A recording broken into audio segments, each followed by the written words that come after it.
I have to tell you about my father because he is one of the greatest humans ever. He was a musician and also just the funniest guy on earth. Rodney Dangerfield would be like, "How's your dad, man? That fucking guy is hilarious." First time he ever met him, after like a minute, he said, "Who the fuck is this guy?" He was my champion, absolutely my champion. I was working in a factory at the time, and he said, "There's these things called comedy clubs where you could get up and do the thing you do all the time." So he wrote a really horrible 15-minute routine that was just me imitating people on the Carol Burnett show.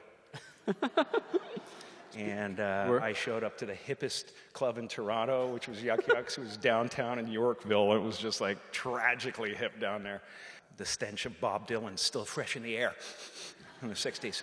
It was a disaster. It was a disaster. My mother dressed me in a polyester suit, and I said, "Are you sure about this?" And she said, "I saw it on Donahue."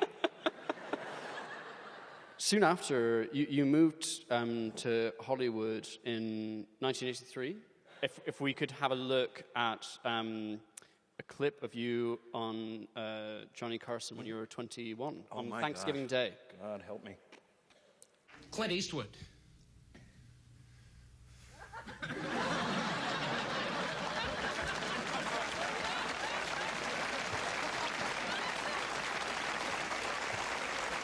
James Dean.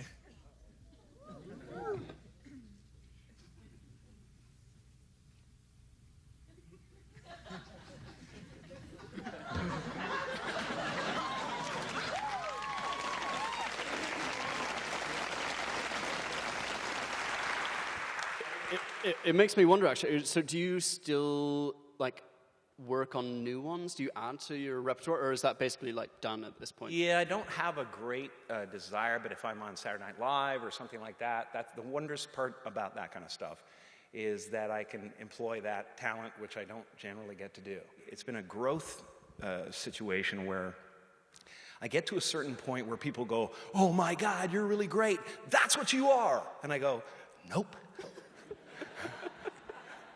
I'm something different." and because I want to constantly be, fashioning new limbs to this avatar. I get a lull in popularity, and a little bit I kind of go away and I learn a new swing, and this time I learned how to paint and I learned how to sculpt, and I became a political cartoonist for some reason. You said that the Ace Ventura character was based off of a bird? And so I guess I do the walk for you, and you'll see the whole thing. Please. Basically, it's just smart bird at the edge of the pond.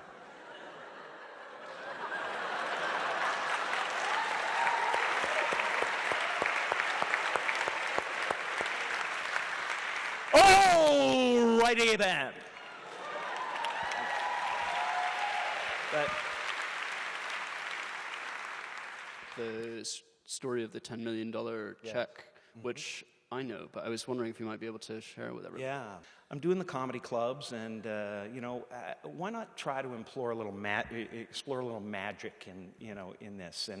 And my thinking was when I remembered again, oh my gosh, I've been manifesting my whole life. Why don't I just do it now? I'm in Hollywood. I'm starving to death, and I live in a single apartment with a brand new baby in a basket on the ground, and so I used to go up after doing 3 comedy clubs a night, and I'd go up to the top of Mulholland Drive and sit on the side of the road and look out at all the lights and dream up my life and dream myself a millionaire and a great artist and someone whose work would last and keep introducing itself to people again. And look what happened.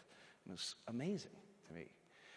I went up there recently and tried to do it again, and I got a ticket.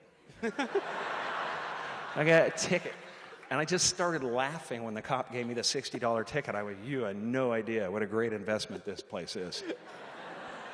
But anyway, I made myself a check for $10 million for acting services rendered, payable to the date of Thanksgiving 1995. And I put it in my wallet, and it slowly deteriorated over the next 4 years. And 6 months before the date was due, I made $10 million on a film. And yeah, that was incredible. Yeah. You got to work, though. You actually got to walk through doors when they open and show up for meetings and do all that stuff. But So perhaps we could take a look at some of Jim's cartoons. Got a slideshow on. I've got a clicker. you got the clicker, man. Yeah. So this is the first one we're going to have a look at.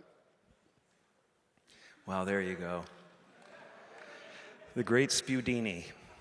The great Spudini, the escape artist that is Donald Trump. So Being mocked by the Twitter bird and using the American flag as a prop and losing what little hair he has left. so here's another one. This one, I believe, is from today.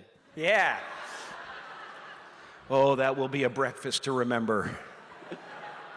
Seems, yeah, I feel like the flavor would be appalling. But yeah. Yeah. Oh, yes. It's You can hope, you can dream. You can dream. the title of this one, Trump is Toast. Trump is toast. That's right. Now, I think, Yes. is the time for some questions from the audience. Cool. Hi, Jim. I'm a comedian from Boston, Good to see you, man. and you mean everything to me. Oh, thank And I you. made the trip just to Boston to see you tonight, Oh, wow. Thank you so much, man. and I'm in the same boat, working the clubs every night, Right. and it would mean so much to me. I mean, I don't really have a question, but Dude.